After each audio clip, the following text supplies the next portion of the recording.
What's trending now? Well, the big story, and you guys have already talked about it some, and Woody's talked about it extensively, is this continuing fallout from the FIFA investigation and the indictments that have been handed out, the arrests in Switzerland and the multiple investigations. I spoke to Marcelo Balboa, who is the Rapids' color commentator, and he played for the U.S. national team in the 90s, appeared in 2 World Cups. Member of the Colorado Sports Hall of Fame, by the way. Yes, and the National Soccer Hall of Fame. So he's somebody who's been around the game for a long time. And I asked him, like, is FIFA savable? And this is what he had to say. He said, everything's savable.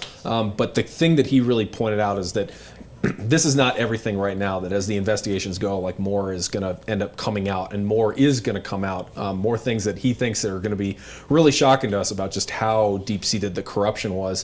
One of the things that I felt was interesting, though, we talk a lot about how the corruption has led to some of the odder countries getting the awards for the World Cup. He kind of took a perspective of, well, it's good because it's taken the game all over the world. Like South Africa had a chance to see it in 2010. Brazil had a chance to see it in 2014. And even though Qatar is maybe a little bit of an odd spot given the heat and everything like that, but his perspective is like they should have gotten it just based on merit, not necessarily because FIFA wanted to take the game all over the world, not because some people with a lot of money. So what are you asking?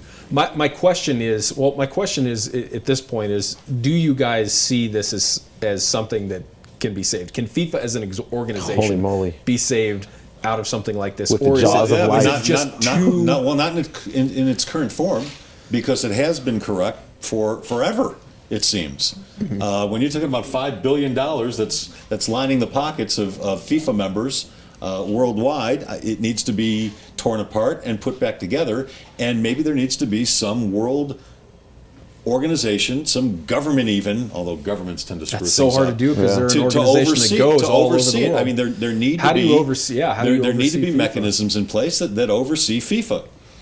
I don't know what that is. Is it an independent advisory board or something like that? I don't know. Something like that. I mean, this is it's got to be a total gut job. I mean, it's got to be a total gut job of everybody out of there, and to get new, you need fresh ideas, you need new people, you need, this is a situation where I think even if you have 2 or 3 people who are kind of hanging around from the old regime, the old school, you're still going to look at them and go, are you as clean as you say you are? Are you cleaning the house the way you really want to? They all need to go. I agree with you. They all have to because go. even if they didn't line their own pockets, if there were 2 or 3 who didn't, at least they knew what was going on and didn't report it. I covered soccer for a lot of years, and you hear things when you're immersed in that environment.